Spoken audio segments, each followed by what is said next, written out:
Mahmut Hocam. Bugün siz 28 Şubat mahpusları Kurban Bayramı'nı aileleriyle geçirsin.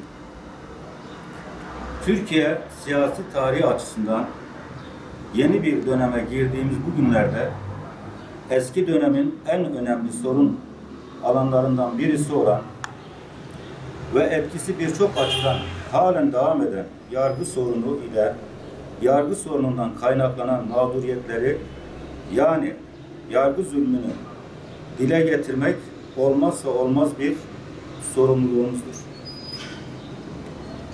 Kişilere karşı işlenen adli suçların af bağlamında tekrar gündeme getirildiği bu günlerde 28 Şubat'ın briefingli yargısının ve bu yargının tahkim ettiği zemine basarak büyüyen paralel yargının hukuksuz kararları ile devlete karşı suç işlendiği iddiası ile 20 yılı aşkın sürelerdir cezaevlerinde tutulan 28 Şubat mahpuslarını gündem etmemek olmazdı.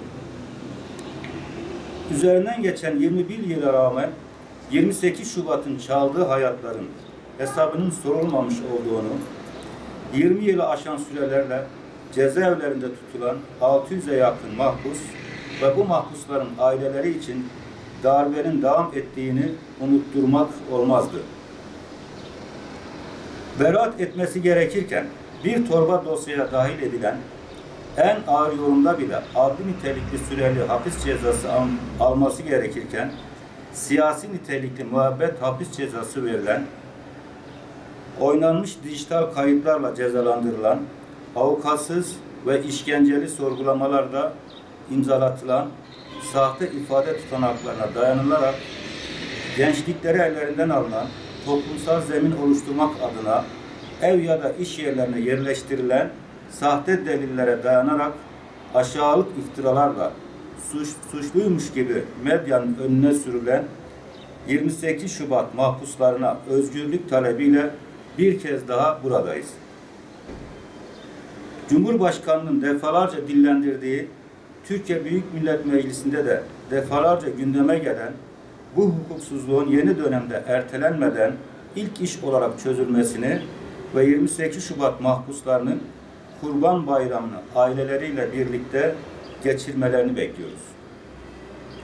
Kendilerini tutuklayanlar tutuklu hale geldiği halde af talebinde bulunmayan, vakur ve onurlu bir duruşla haklarını arayan bu insanların ve bu insanların ailelerinin hak taleplerine kulak vermek ve gereğini yerine getirmek açıktır ki başta yargı, iktidar ve Türkiye Büyük Millet Meclisi olmak üzere herkesin üzerine düşen önemli bir görevdir.